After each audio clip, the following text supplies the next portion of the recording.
A very good morning and welcome everyone to the webinar organized by the Additional Skill Acquisition Program, Department of Higher Education, Government of Kerala.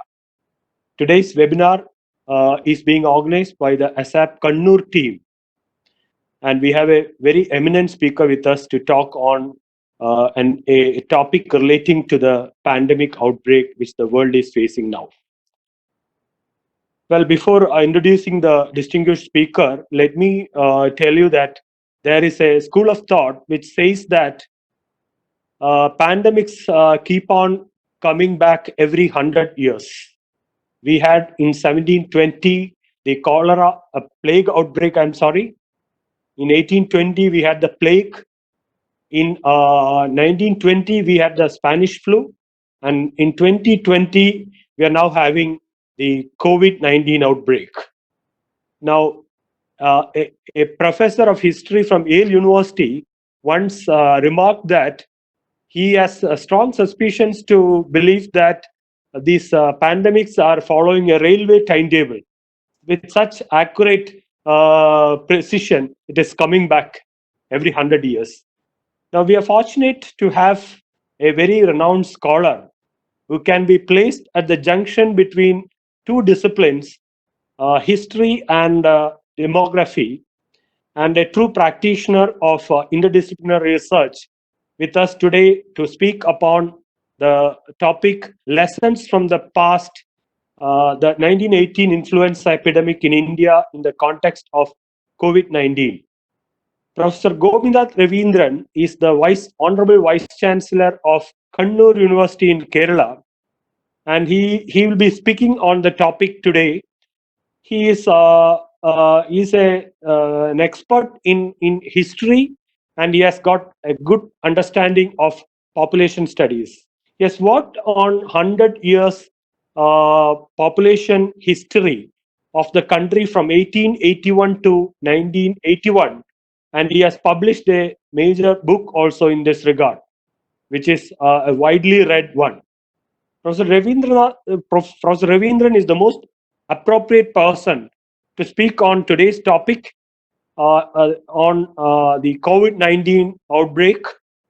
His teaching career started from St. Stephen's College in New Delhi in the year 1987, where from he moved on to the Jamia Millia University, where he spent a considerable length of time. He was also an academic visitor to the prestigious London School of Economics. Started his education from the St. Stephen's College with his BA honors in history. Then he moved on to the Jawaharlal Nehru University, where he completed his MA, MPhil, and PhD. He then moved on to the London School of Economics to do his postdoctoral research. And now he is holding the very prestigious office of the Vice Chancellor of Kannur University. Sir, with great happiness, I would welcome you to this webinar. I would also like to tell you that there are people listening to your lecture, not only from the country, but from across the world. We have Professor Sabu Padmadas, Professor of Demography, listening to this webinar from the University of Southampton. I welcome Professor Sabu also to this webinar. Sir, we are very eager to hear your very valuable presentation on this topic.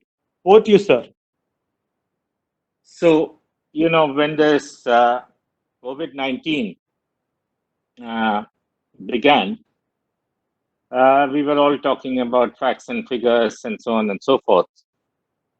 So I found that it's extremely curious that nobody in India had really worked on the influenza epidemic of 1918.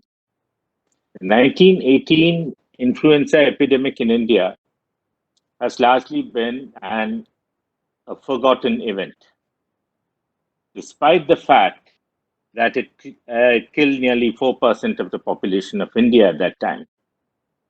The 1918 flu epidemic was also much, much more lethal than the Bengal famine or even all the plagues that happened in the 1880s and the 1890s.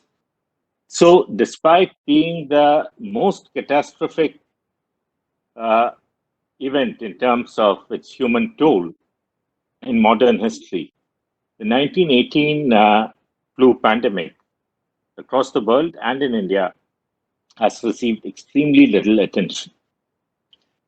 Now, I find this very curious. And why didn't people talk about the 1918 epidemic? So, first, I'm going to talk about why people didn't talk about it or write about it, even either at that time or later.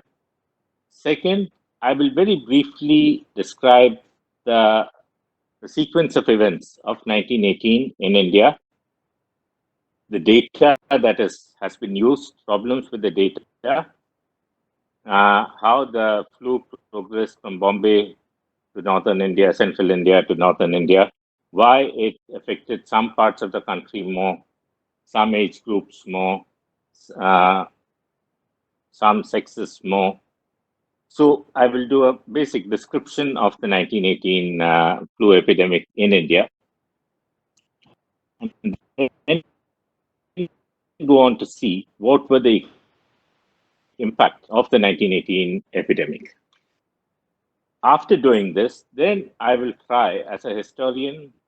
I'm not going to say that what happened in 1918 is going to happen in 2020. That is not my job, and I think it will be incorrect to do so also. But at the same time, every crisis tells us something about that society and how the problems of a particular society, and it tells us how at that time what was done properly and what was not done properly and what could have been done. So these are the lessons that we have of the 1918 flu pandemic before us today. And when we look at COVID-19, in the midst of COVID-19, we find that many of the lessons have not been learned by us, despite the fact that it's over 100 years since that deadly epidemic hit us. So this is the broad outline of my presentation. This is what I'm going to speak on. Now, the curious thing about 1918 is one must remember that the 1918 flu pandemic hit the world at the very fag end of the First World War. It is on 11th November, if I'm not mistaken, that the armistice was signed in Europe when the war comes to an end. So, and the epidemic in different parts starts in May, June, July, and goes on to December, goes on across 1918, I mean, throughout 1918, and spills over into the early months of 1919 also in some places. Some places it subsides earlier. So this is the broad, this is the timeline of the flu pandemic. Now, because the flu pandemic overlapped with the First World War, and the First World War, remember, was the first, in a sense, total war. So it gets submerged and hidden under the details of the First World War. Second thing is, as the the pandemic originates, some people say from uh, uh, from the United States, some say it's from France, but it's from the West. Because most of these countries, whether the United States at that particular time, by then they were involved in the First World War, Britain, France, all these were belligerent countries, they were combatants. So they did not want details of troop casualties and other casualties coming up, and therefore there was a censorship. The information on the flu pandemic was highly censored. That is why it is called the Spanish flu, because Spain was not a warring nation, and there was no censorship in Spain, so it comes to get the name of the Spanish flu. Now, the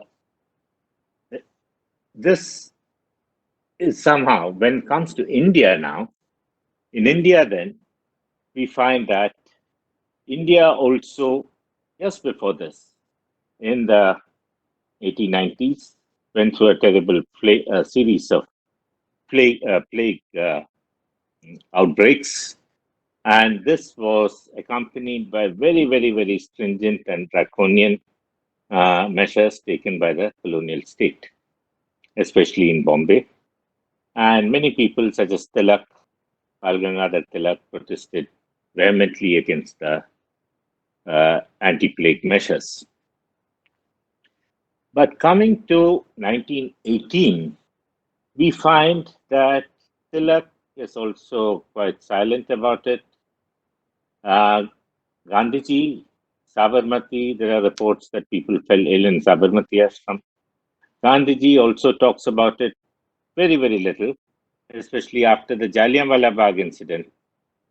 He says that what can we expect from a state which didn't do anything when so many millions died in India?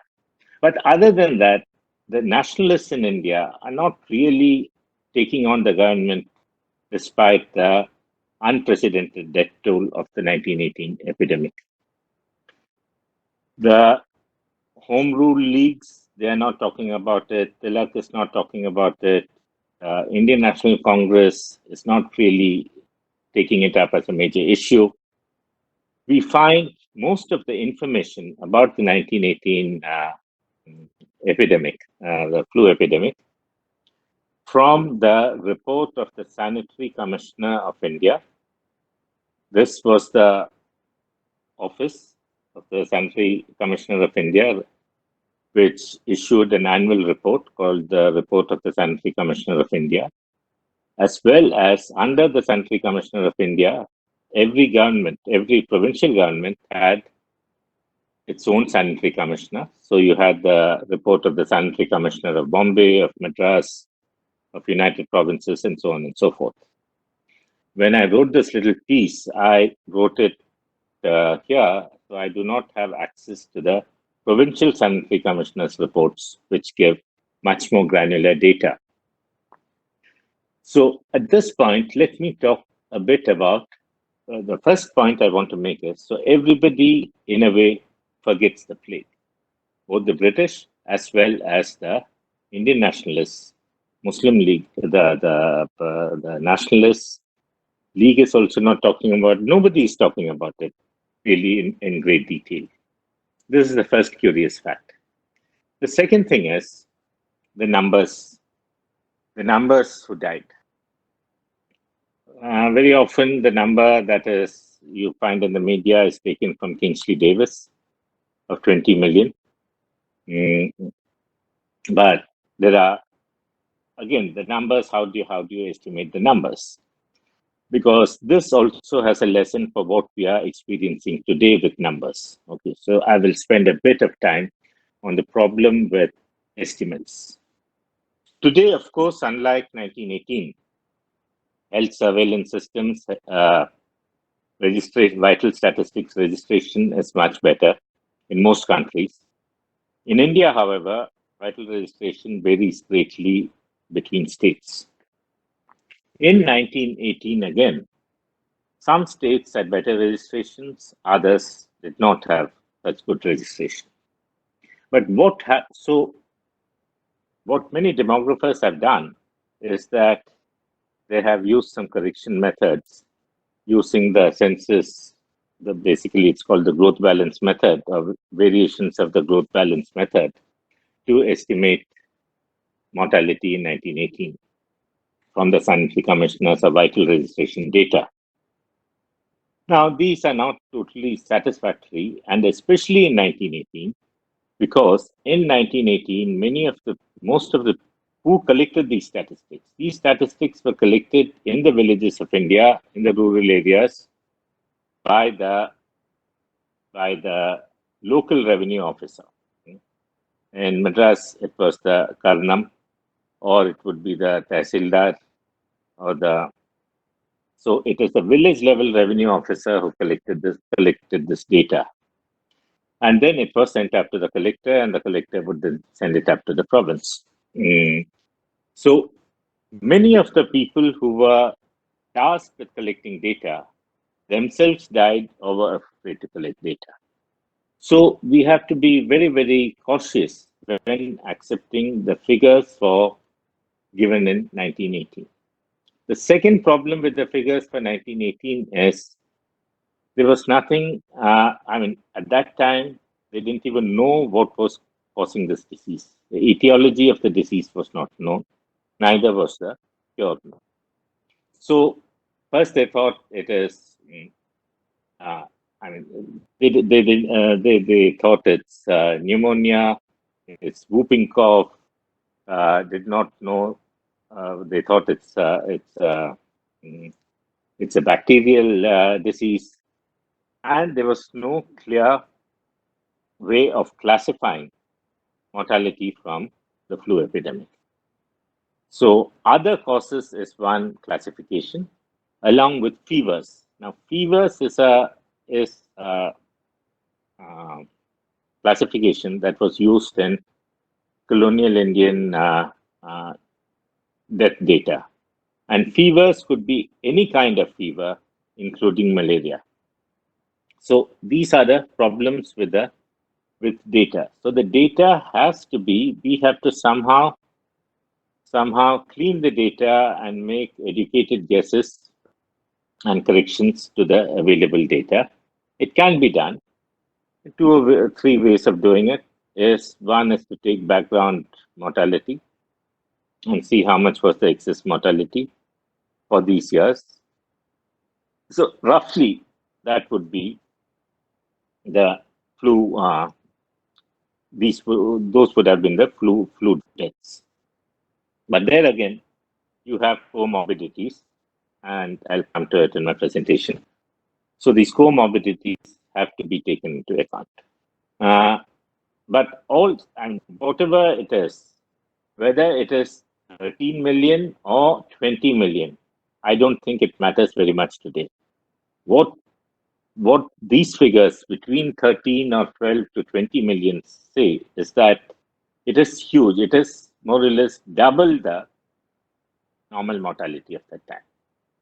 So that makes it that is enough to say how deadly it was and how devastating it was. Now, coming to the disease, the flu in 1918 came as a double spike epidemic. That is, there were two spikes. The first one, which is taking from tsunami terminology, has been referred to as the herald wave, which was the first wave was a herald wave, which was relatively mild and shorter, starting in June, July. In some provinces, it lingers on, some places it stops. And then in the autumn of 1918, it comes back with a vengeance. It is, some have argued that it was not the same, it had mutated by then. Others say that it was just a recrudescence of the earlier infection. Whatever may be the case, it starts as a mild wave starting from Bombay, spreads its way across nearly the whole of India, dies down or becomes much less virulent and lethal. And then in September, October, it reaches its deadliest peak. So, how does it come through Bombay? Now, here again, we find that it is recorded by the Sanitary Commissioner that there were troop transports. Remember, this is the end of the war, and Indian troops.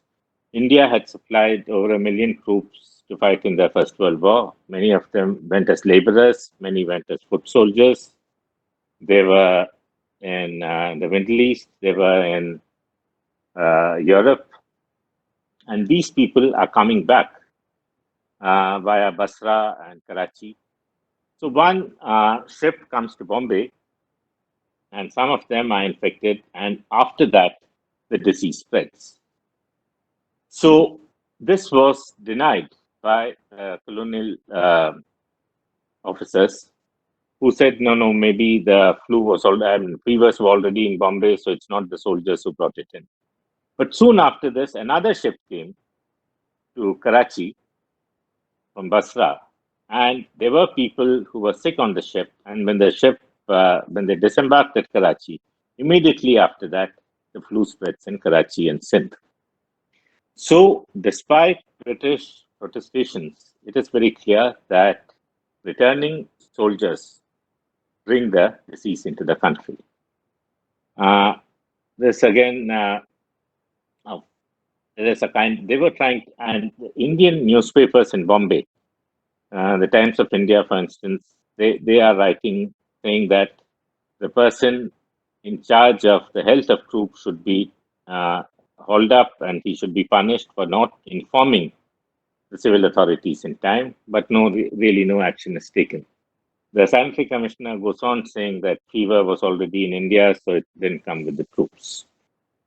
So this is the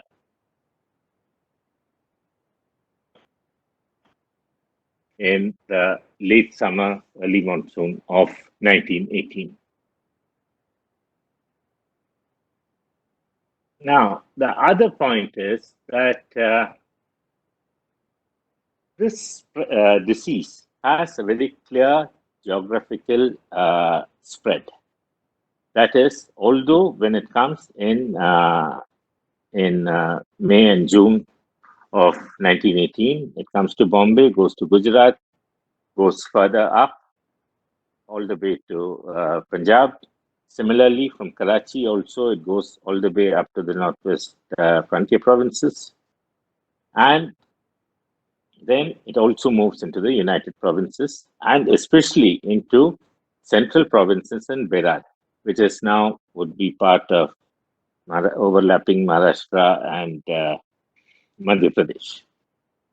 So this is the area which suffered the most when the second wave hit India in September and October 1918. Now, why is it that there was such a clear geographical spread? Now, there are many theories that have been put forward. One theory, which is backed up by clear statistical evidence, is that the railways spread it. Railways spread it because these were very important. If you remember, the railway lines in India laid for the alignment of the railway lines was largely a function of British military strategic interests as well as economic interests, carrying raw material from the hinterland to the ports and making sure that troops could reach every part of the country. So the railway line or the railway played a very important role in spreading the disease. And there are different, there's a very good article which has actually statistically shown how railways are significantly, the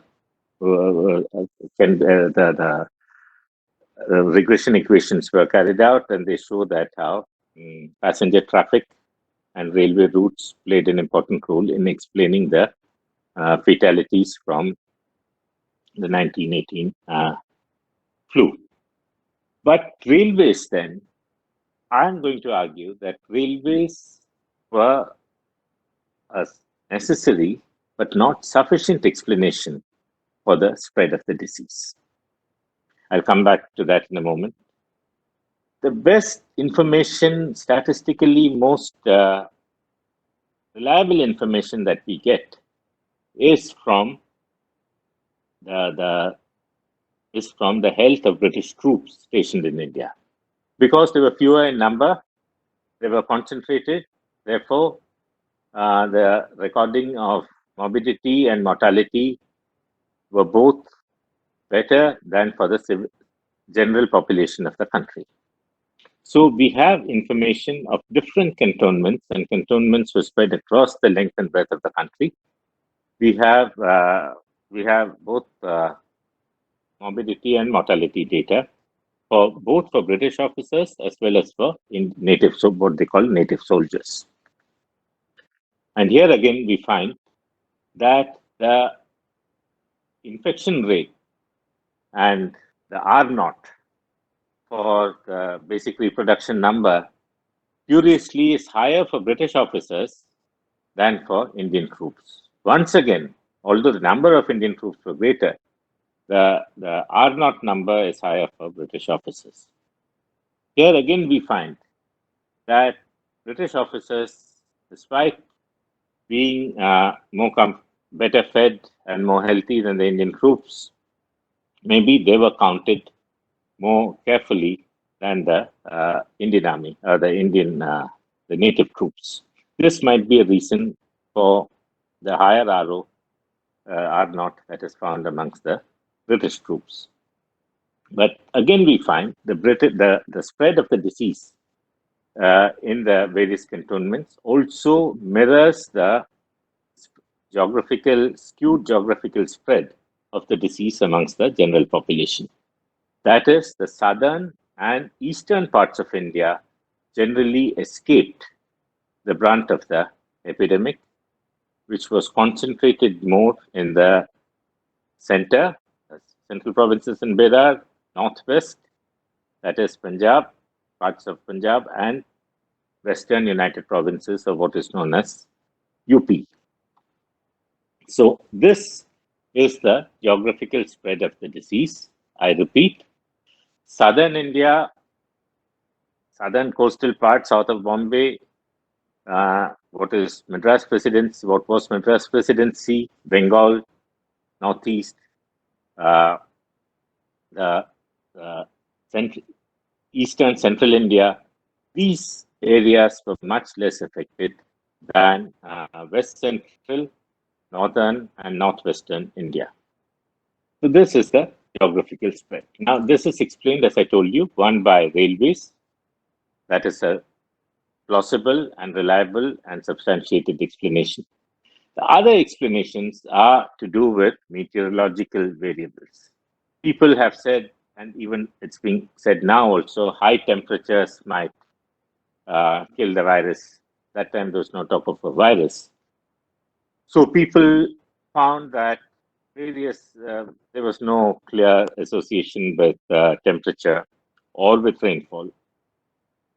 But many of these places in northern India had terrible monsoons. That is, there was a deficient monsoon in 1917. But that is also not enough of an explanation, because southern India also many places had a deficient monsoon.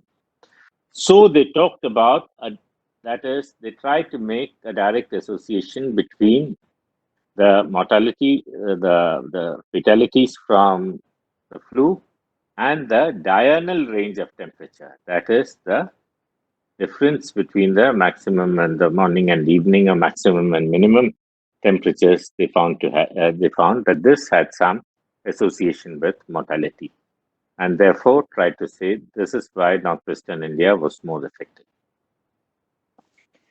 Now, I don't think that this is also true, because if it was clearly a function of temperature, then we wouldn't find lower fatalities in many of the lower Himalayan regions, where you have large diurnal temperature ranges. That is one. Second is that more important than any kind of meteorological explanation is the fact that the disease in India was not democratic. Today, we hear this term whether COVID-19 is democratic or not. In 1918, the disease was not democratic, in the sense that in India, even before the 1918 flu, we find that every year very, very large numbers of Indians died. They died because, one, there was no health infrastructure in India. The British were all these things that I'm talking about. If you think about it, has you can find reflections in the present day. The colonial administration did not spend; they were wedded to the idea of a balanced budget or a surplus budget. Only if the government of India's uh, budget was surplus or balanced would it help in maintaining the larger imperial financial architecture. So, given the fact that they were wedded to a balanced or surplus budget, the colonial state were very, very parsimonious when it came to spending on health and education. So, public health as well as public education was, very small amounts were spent. It comes to about, before 1921, it comes to about 0.08 rupees and so on. So it is next to virtually nothing. So most people in India at that time would have been born and would have died without seeing the inside of a hospital or seeing a modern physician. The situation was slightly different in cities because large cities like Bombay, again, there were slums, dreadful overcrowding, but there were dispensaries and health facilities. Very inadequate, but they were there. So in 1918, therefore, there was no real public health infrastructure, no real surveillance. Surveillance would begin only when diseases became assumed epidemic forms or mortality was very high from diseases. So surveillance was there on paper, but in actual de facto, there was very little surveillance, and even the registration was not very good. Mm. So three things killed Indians. That is, rains. It was a deadly triad of monsoons, monsoon failure, price increases, price rise, and various endemic and epidemic diseases. So these three have to be taken together. You, the monsoon, as you know, rains come. You have different kinds of malarial fevers. Today you have dengue, which will come very soon in the next month or so with the coming of rains. Situation was not very different at that time. And it all gets exacerbated by the fact that during the rainy season, agricultural operations also go down. So your income also goes down. So one, you don't have money, you don't have enough to eat, you are exposed to all kinds of diseases. Uh, so and prices of food usually go up in these months. So prices, the market, the rain god, and uh, absence of work in the context of a state which does very little for welfare ensured that Indians died in very large numbers every year with or without an epidemic. There were epidemics nearly every year, but these were much more localized epidemics. So you die of a famine, you die of an epidemic, all these would come together. Therefore, instead of looking at meteorological explanations, my I'm trying to say that you have to look at co-occurring morbidities, and they were there in each of these places. Uh, in in Punjab, in Western UP, where there was maximum mortality, we find the the 1918 flu, being sandwiched between other epidemics or crop failures or deficient rainfall and near famine-like, drought-like conditions occurring before that. Therefore, it was an enfeebled population, I think, which gets exposed via railways to the pathogen and therefore die in uh,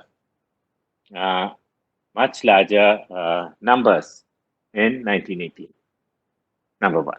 Number two, the plague went away as soon as very soon. By 1919, by the spring of 1919, people stop dying and the plague goes away. So some people here also today in the world, I'm not saying India, think that the plague has come and it will go away on its own. It might. They're correct.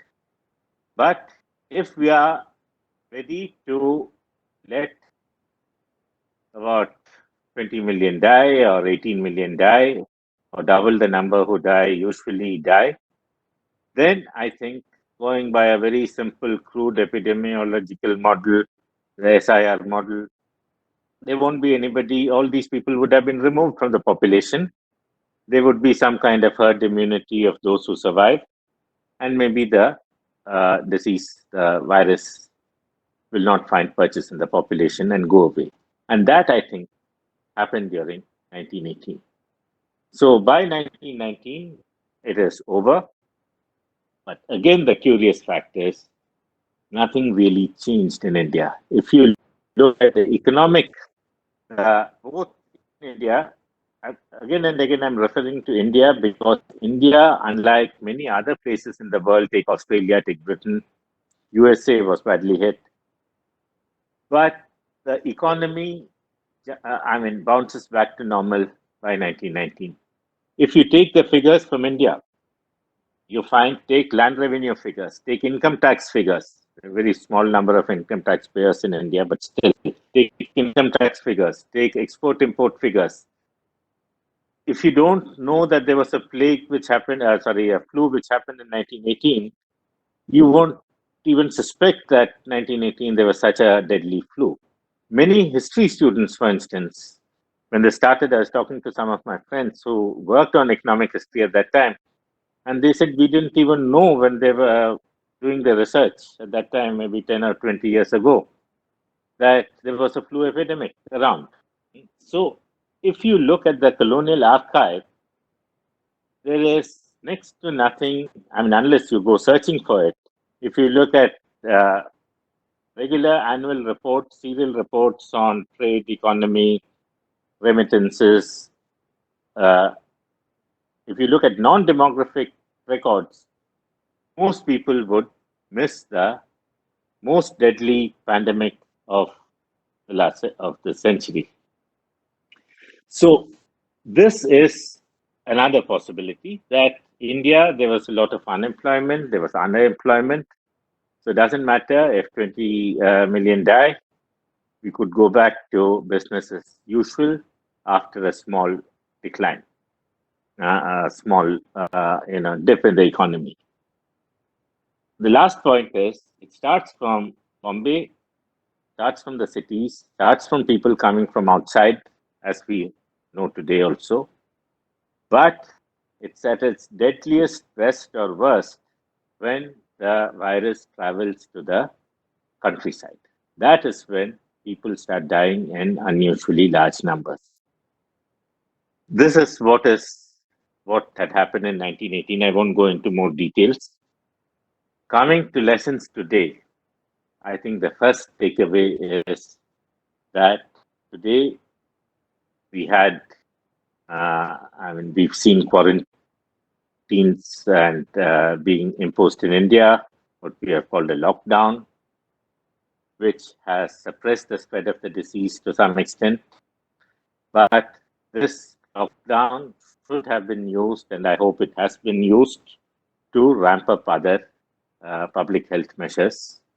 To what extent this ramping up has been done is not clear. That will become clear in the days to come. When, if some places, for instance, where I'm speaking for in Kerala, we already had much before this epidemic, we had a fairly robust public health system, public education system, and that is what has helped us tackle Nipah earlier. That is what has helped us surveil these cases and take measures to quarantine. That is what has helped us to look after the migrant population, which is there in the state, because the state has a long history of welfareism.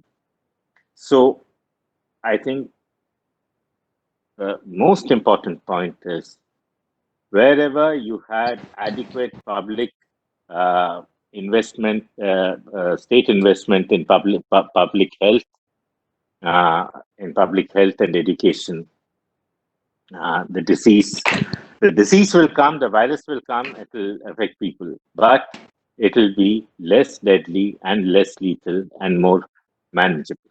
I think I will stop here, and because I haven't gone into the two more things.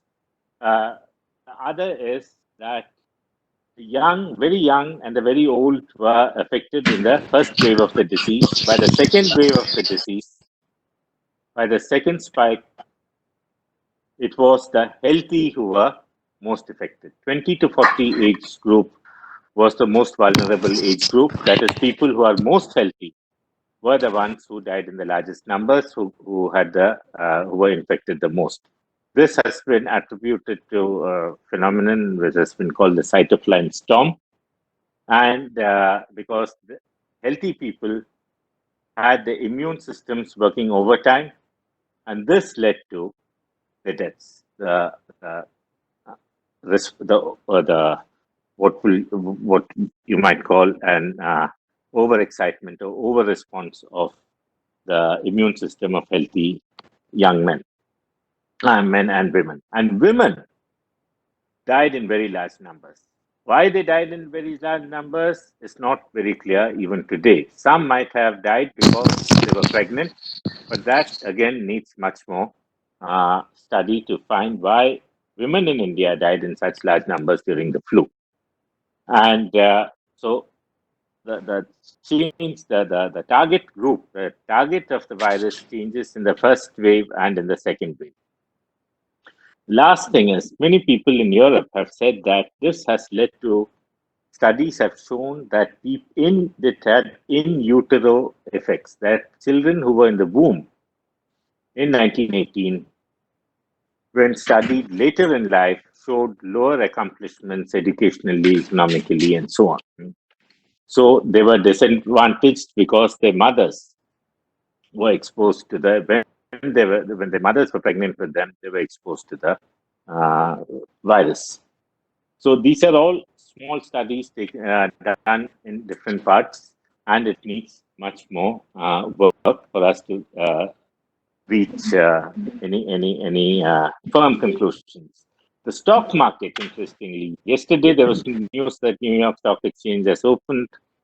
The stock market was subdued at that time only for a very short time, and then it bounces back to normal. So I think after all that I've said, many of the issues, one can find reflections even today. That is to do with migration, the uh, migration, and the fact that the concern with the economy, why diseases are not talked about till they go beyond control, and how politics very often becomes more important than the disease itself. Many political events of that time get much more press than the disease, which killed nearly 4 to 5% of the Indian population did. So I think I will stop here and I will wait for questions. If there are more, then I can go into. Thank you. Thank you so much for beautifully painting the 1918 influenza pandemic, and thanks for the very detailed account of the of every aspect of the disease as far as the country is concerned. It's quite interesting to hear from you how the country was at that time and how it mostly went unnoticed if it did that time. and also you said archives are a bit silent on these things, especially in in things other than demography. Now, I'm also very uh, it is also interesting to hear from you that malnutrition, market, and state contributed to the effects of the pandemic at that time. Sir, we have a few questions from your presentation. Especially the first question is about the double spike that you mentioned. You said that in the year 1918, it first came to Bombay in during the summer or pre-summer time. May you mentioned, and then Yes. it became so intense during the autumn. Yes. So you also mentioned that the severity was increased when it returned. So there is a Yes. question whether this double spike would repeat in the same way in the country at present. Okay. There was something which was coming on my screen. I just missed the last. Somebody had written a question. I missed it. Okay. Okay. You can ask me later. This is one question which again came written. That is, so can you live with the virus? We are living with various viruses. And this virus also, we will have to live. The virus, the virulence of the virus might go down if there is a vaccine or if we get herd immunity. So, yes, we will live with some amount of the virus in our midst, but how the virus stopped playing a very major role in 1918. By 1919, I'm telling you that 1919, the virus by the middle of 1919, and everywhere the virus had disappeared. It had stopped killing people. At that time, nobody even knew it's a virus. It's only in 1931 that it's with the electron microscope which comes up, so they know it's a virus. So yes, of course, they live with them because the virus took in India. It took away so much of the population. The rest would have become immune. And one thing, please remember that in 1918, the world was connected. It was a globalized world, but there were imperial circuits of capital and labor. Okay, so large parts of India, for instance, central, eastern India, northeastern India, these were not really part of the imperial circuit. Whereas Bombay was very much part of it. Punjab was very much part of it because troops came from these places, goods went out of these places, came in through these ports, railways were there. So, living with the virus, when you say in 1918, did they live with the virus? My short answer will be no. By 1919, the virus is no longer very effective. And by then, so many people have died. Maybe they've already been removed from the population. So, there was no question of living with the virus. The virus, that's why it doesn't really enter into public discourse because by 1920, the census talks about some disruptions in agriculture. But other than that, we are not really bothered. People were not really bothered about this kind of a virulent fever. That's all they knew about it. Okay. Then, yes, my labor migrants are to be allowed to go back. Yes. Other thing is, yes, migrants. The migrant problem is that time the migrants were different. They were demobilized troops who were going back and taking the disease with them. Today we have maybe not demobilized troops, but we have workers, demobilized or unemployed workers who are fleeing the industrial cities, again Bombay. And that's why we find Maharashtra. So it's not just malnutrition, it is also overcrowding. Because like COVID-19, that was also transmitted by contact. So when it's and the Bombay situation was what is there in today in Dharavi was there during the plague before the 1918 pandemic. So was it during the 1918 pandemic. So yes, so these people will take the disease into rural areas, and in rural areas, unfortunately, Agra, for instance, was a very major was a city which was terribly impacted by in 1918. Today, again, we find Agra as a hotspot next to Delhi, just south of Delhi. So, when the workers or the soldiers or whoever they are, the carriers of the disease, are going back to their homes, and their homes are in rural areas, and in rural area, when there is no health infrastructure, when there is uh, no social security, the disease will spread. So yes, I think there is a clear Sir, parallel between the two events. sir, sir, let me Malin, ask. So let me ask you a question. You said that mm. colonial So there will be a double administration. spike. Mm. Yes, sir.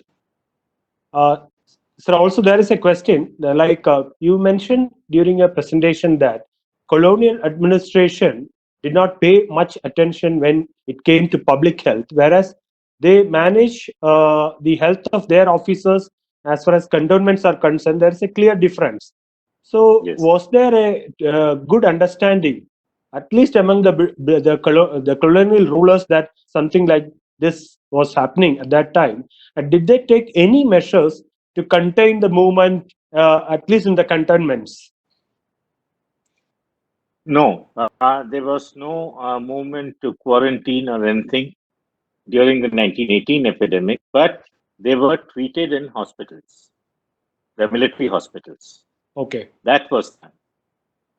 But even the treatment didn't make any sense because they neither knew the etiology of the disease, nor did anybody in the world know about the cure for the disease. There was no cure for it, like we have today. Okay. But today we are in a better position. We know what is causing the disease. We know Okay. the etiology of the disease. This is a Okay. major difference between the two, 1918 and today. No cure in both times, but we know what causes the disease. So, yes, it was there in British cantonments across the length and breadth of the country, but it followed the same pattern. Mm, that is there. And the other thing is, like today, there is this story which has been carried out. It's taken from the Sanitary Commissioner's report, actually. Near Narkanda, in today's Himachal Pradesh, that is the beginning of the Indo-Tibet road, Hindustan-Tibet road. On this road, one soldier comes and stays in a hotel in the cook's house. The very next day, the cook and his wife fall sick. The cook and his wife are visited by postmen who go up and down this road, runners, dark runners, post runners. Then they get infected. Marwadi traders who are along this Indo-Tibet highway, they get infected. So we clearly see how trade transmission channels, whether it is the postal system or the military or the railway or trade, takes the disease, moves the disease from one place to another.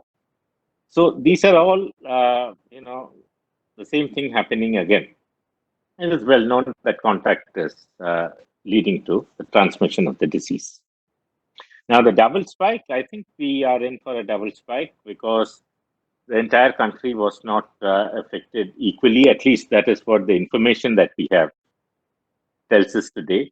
But to what extent we should believe the numbers is another thing.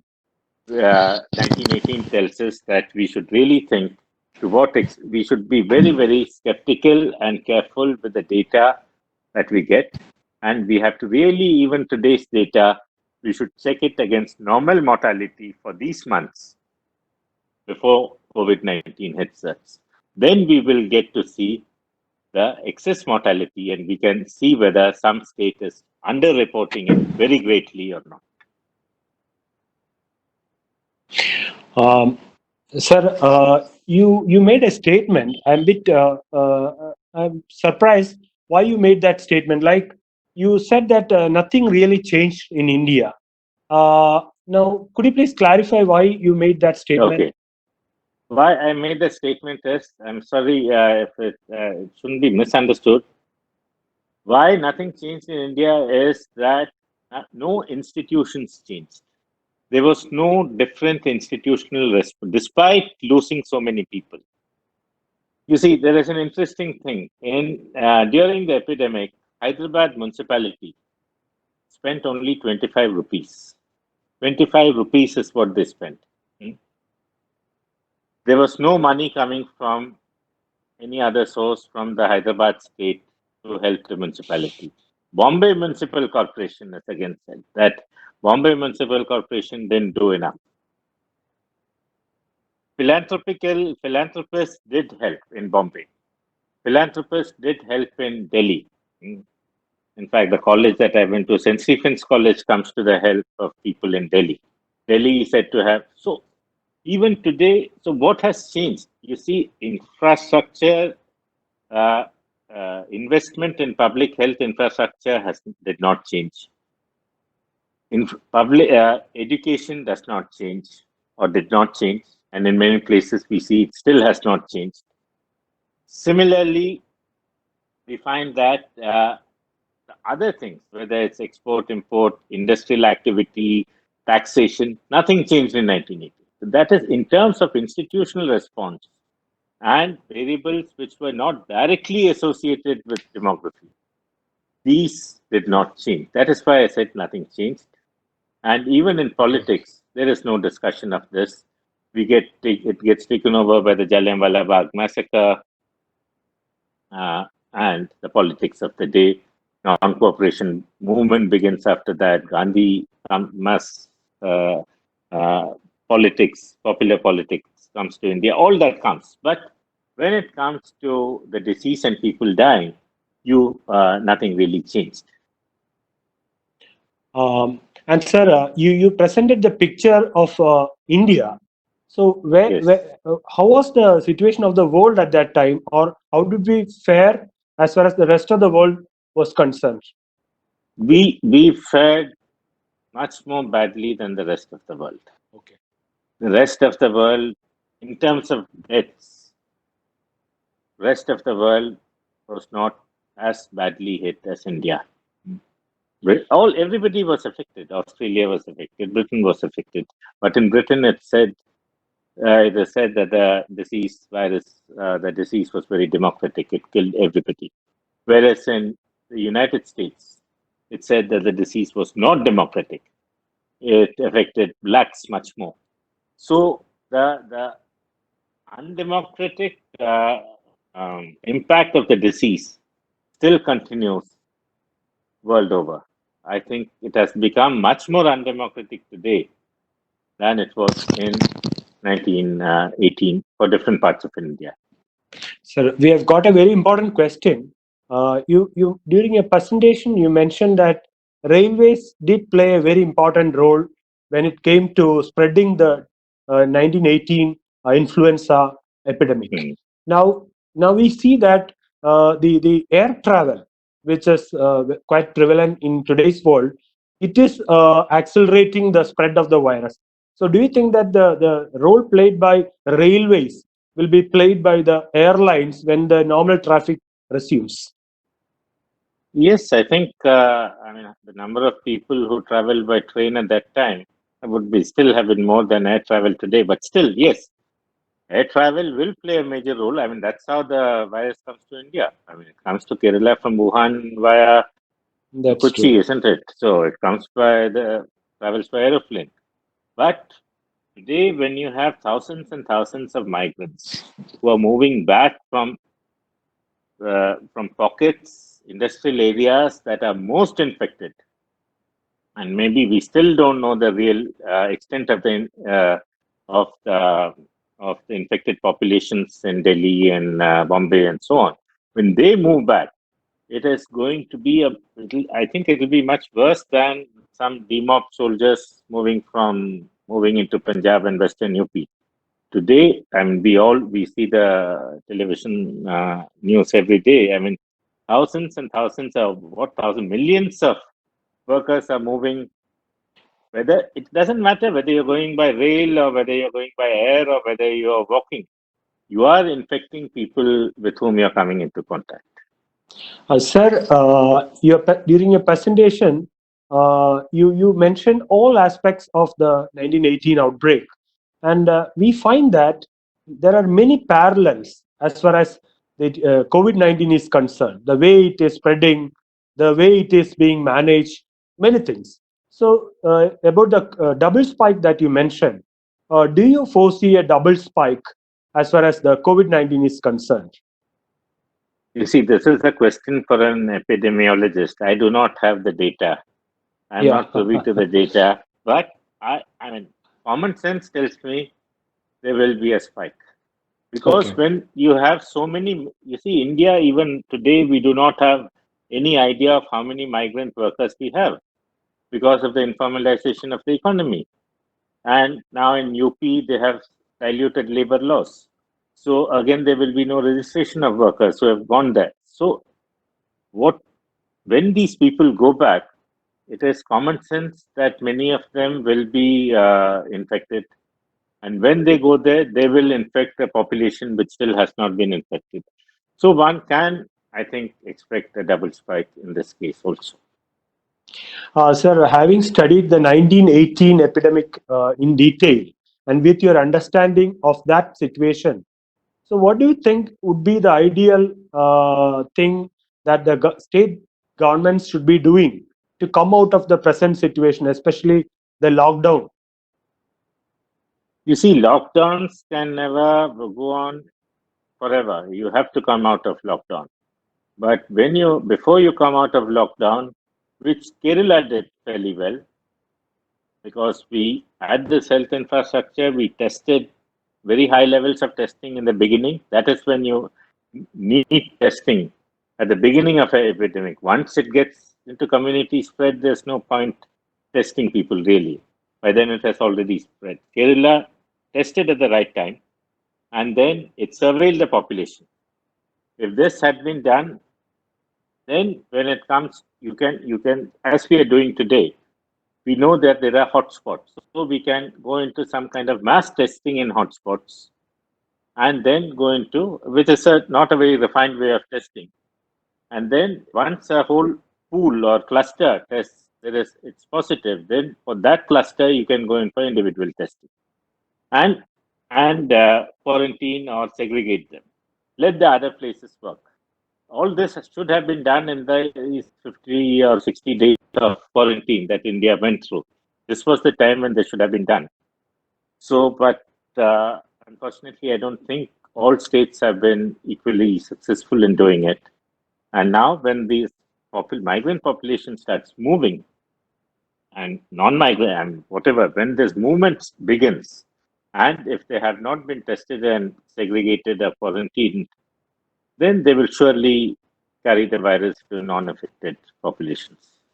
So your scholarly presentation tells us that history is a very powerful tool as far as it is a very uh, it has got a lot of potential when it comes to studying best practices and as to how we failed in the past. So do you think that the universities are taking up this in a big way in their curriculum as far as other disciplines are concerned? Unfortunately, the short answer is no. Yes. And sir, another important question is like Mm. now I before your presentation, I didn't know historians has got a great role in studying pandemics and also in helping the administration manage pandemic. Sir, where you or any of your colleagues been ever consulted by the any of the state governments or the national government based on your research experience to help them understand as to how we fared in the past and how we should not be faring in the future?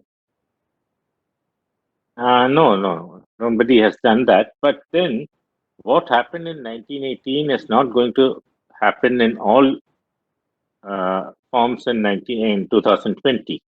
Many things have changed. Okay. What we know is what has by history only tells us what has not changed. And The virus has also changed. It is not the same strain. It is, in fact, I think, much more virulent. Mm. So, but history, yes, tells us what can be done, what was not done then, and what could have been done at that time, and which we should be doing today. That's all history can do. History cannot predict the future, but it can just tell us the Yeah. mistakes. The last one point I want to make is a virus or a crisis or a pandemic of this kind will not lead to any major nothing new is going to come out of it. What is this is not just with flu or viruses. Let us say the First World War was a major crisis. So, what a crisis does is it accelerates the existing tendencies and cleavages and tensions and contradictions in any society. So, First World War was very bad. Russia, there's a revolution in Russia in 1918.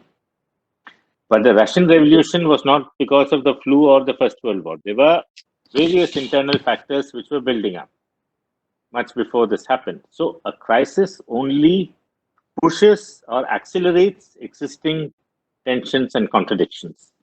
So today, when we go in for online teaching and so on, this has not suddenly come up. There's an online market. Privatization was already happening. Now, when this crisis hits us, one response is that these tendencies get stronger. They get more. It exacerbates these tendencies. So I think one should understand Uh, that from history. Sir, we are coming to the end of the session because we've already crossed time. But out of interest, let me ask you one question relating to history. During the first part of presentation, you mentioned that at that time when the Indian freedom struggle was on and when the colonial government was ruling, the nationalist leaders did not take up this as a great issue. Yes. Did is it because of the ignorance about this pandemic which was happening at that time, or were there some other factors? Yeah, that's. I'm also not very clear about it, but it is true. Records show that they did not take it up in a big way. I think the thing is that the British did not directly, the colonial state did not impose any draconian quarantine or spraying people with, chlorine and so on. That is a striking image which is there during the plague epidemic before this, and what we saw on our TV screens of migrants being sprayed with chlorine or some chemical. All these things happened during the plague epidemic. When churches in Bombay were broken down, people were relocated. There was force used to control the plague because plague directly affected British shipping, British imperial interests. So plague was brought down with a heavy hand.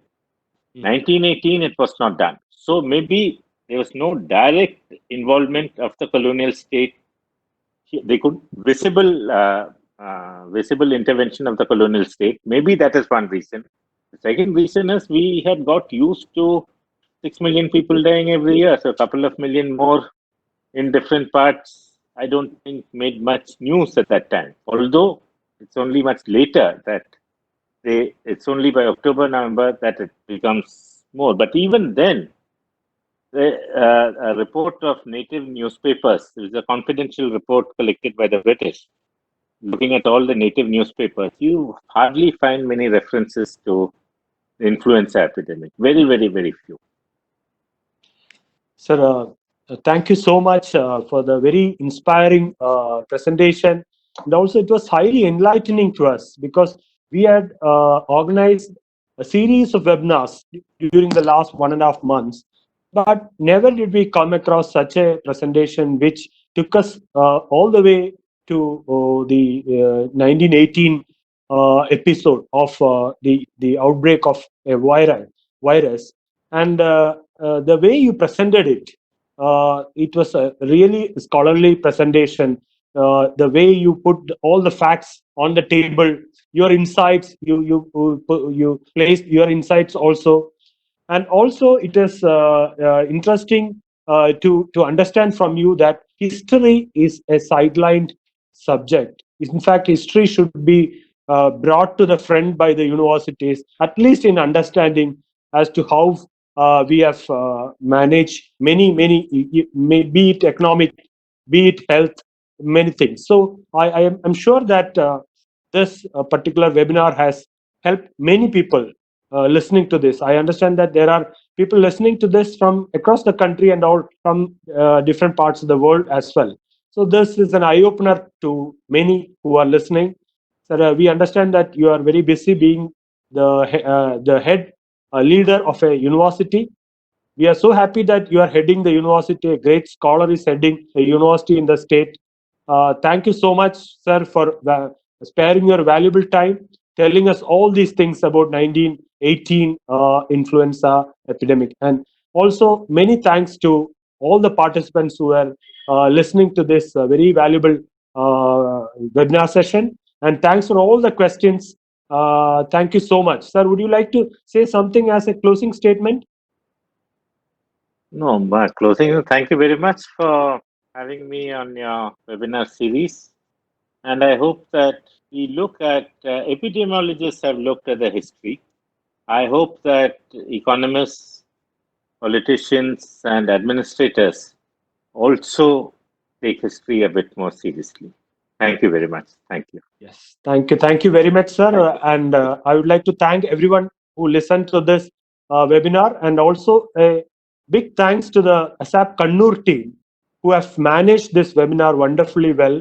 And thanks to ASAP Kannur team for bringing the Vice Chancellor, Honorable Vice Chancellor of Kannur University to the webinar platform. Thank you very much. Thank you, sir. Thank you. Thank you. Thank you.